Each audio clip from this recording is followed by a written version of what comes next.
Now, a debate about privacy versus national security that spills from Congress to the White House. On Capitol Hill, the House of Representatives today voted to reauthorize a key provision of the Foreign Intelligence Surveillance Act, known as FISA Section 702. The U.S. intelligence agencies say that provision is critical to their work, allowing them to collect communications from non-U.S. citizens located overseas. But in the process, they also incidentally sweep up the private communications of some American citizens, and they can store and search those without a warrant. This issue tipped off a heated exchange on the House floor. I rise in support of the 702 reauthorization. It is critical to our national security. You would see the color drain out of the faces of all of our security personnel, the entire national security community, if we lost the ability and went dark. When you say incidental collection, it sounds like it's not much. Well, the fact is it's a huge amount of data. We have time to do this right. We have time to make sure that the Fourth Amendment is adhered to in the reauthorization of 702. At the White House this morning, President Trump sent a series of tweets that seemed to contradict his own position on FISA. He initially tweeted skepticism, falsely claiming that the Obama administration used FISA to spy on his campaign. About 90 minutes later, he walked back that claim, saying, quote, "We need it." Well, to unpack this complex issue, I'm joined now by Susan Hennessy, a former attorney with the National Security Agency. She's now a fellow at the Brookings Institution, and she's executive editor for the website Lawfare on the intersection of national security and the law. Susan Hennessy, welcome back to the NewsHour. Thanks for having me. So FISA, big piece of legislation, but this particular provision, why was it up for renewal? Why is it so important, first of all? Right, so Section 702, which is the provision at issue, is what allows the United States government to target foreign communications of individuals, foreigners reasonably believed to be located abroad for foreign intelligence purposes. So this is a critical national security authority. Most intelligence officials will actually point to it as one of the U.S. government's most critical surveillance authorities. What does it enable intelligence agencies to do that they couldn't otherwise do? So while it's all foreign focused and directed at foreigners, it allows them to serve legal process on U.S. companies. So communications that are taking place between individuals abroad might transit U.S. infrastructure. And so this allows the United States government to go to those companies within the United States and obtain those communications. And again, now why is this provision up for renewal? Why was it expiring? So this provision included what's known as a sunset provision. So this is a provision that essentially makes the law go away. Previously, after 5 years, the House bill that was passed today has now 6 years.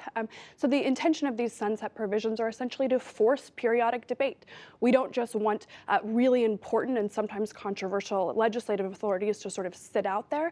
And so this is a way to ensure that every 5 years, every 6 years, at the conclusion of every period, Congress is actually going to take up the issue, overcome legislative inertia, and decide whether or not the authority should continue and whether or not it should be modified or not. So we just heard, Susan Hennessy, a little taste of the debate from Congressman King and then Congresswoman Lofgren, but a little bit more broadly, what is at the heart of this debate? Well, so it's an incredibly wide-ranging and broad debate. Part of it is really just sort of about first principles, right? How should the United States be conducting foreign intelligence surveillance in general?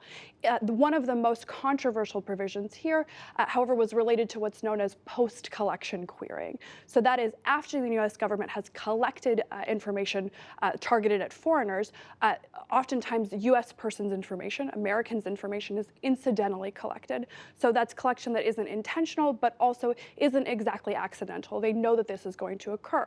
Once it is in government databases, there is a debate and an ongoing debate about what rules should apply when the government seeks to search those databases for U.S. persons' information, their communications, in instances in which they've never obtained a warrant.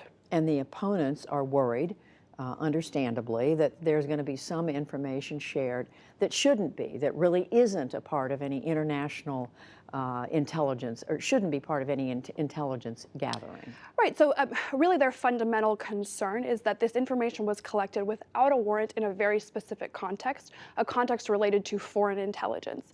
So what they are concerned is that if that justification doesn't follow through all the way to the end, that might allow law enforcement to look at otherwise protected communications for regular criminal prosecution purposes without ever getting that warrant, and that is not appropriate or acceptable under the Fourth Amendment. So let me ask you about what President Trump was tweeting this morning and about the significance of it. First off, about 7:30 this morning, he has a tweet where he, in essence, is slamming FISA, the Foreign Intelligence Surveillance Act. He's asking if this is the act that, in his words, may have enabled or made it possible for this surveillance, he said, of his campaign by this British intelligence official, the so-called dossier. But about an hour and a half later, he tweets, "We need FISA." What does all that add up to? How do you interpret it? Right, so certainly the president's first tweet was incredibly surprising. His administration has supported clean reauthorization of Section 702. So actually, they wanted the bill to be reauthorized without any changes whatsoever. His staff, his own White House staff, has been working very, very hard. This was a top legislative priority. He woke up this morning and seemed to essentially say he didn't think that this law should be used. We should note that there's no evidence to underlying, there's no evidence behind those claims that this was part of the Obama administration's surveillance of Trump campaign officials. So he appears to be conflating it with another controversy.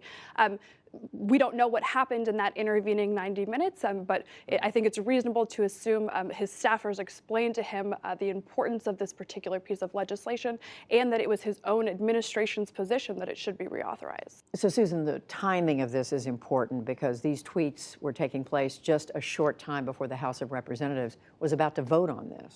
Right, so this was extraordinarily delicate sort of politics and the president sort of bull in a china shop mere hours before the floor vote. So now the bill has passed the House. Right. It will go over to the Senate. The House really was the place in which there was some question about what form it was going to be passed in. There might be some minor modifications on the Senate side. Some senators, including Senator Ron Wyden, Senator Rand Paul, have expressed concerns and even an intention to filibuster. But broadly, it's believed that there are the votes to pass essentially in the form that it passed the House in the Senate. And that would be within a matter of a few days. Right. So in December, Congress reauthorized for a very short period, just 3 weeks. So the bill, the underlying statute will expire now on January 19th. So they are running out of time. So the Senate will have to act before that expiration. But the bottom line is much of the intelligence community breathing a sigh of relief. Absolutely. For today. Susan Hennessy, thank you very much.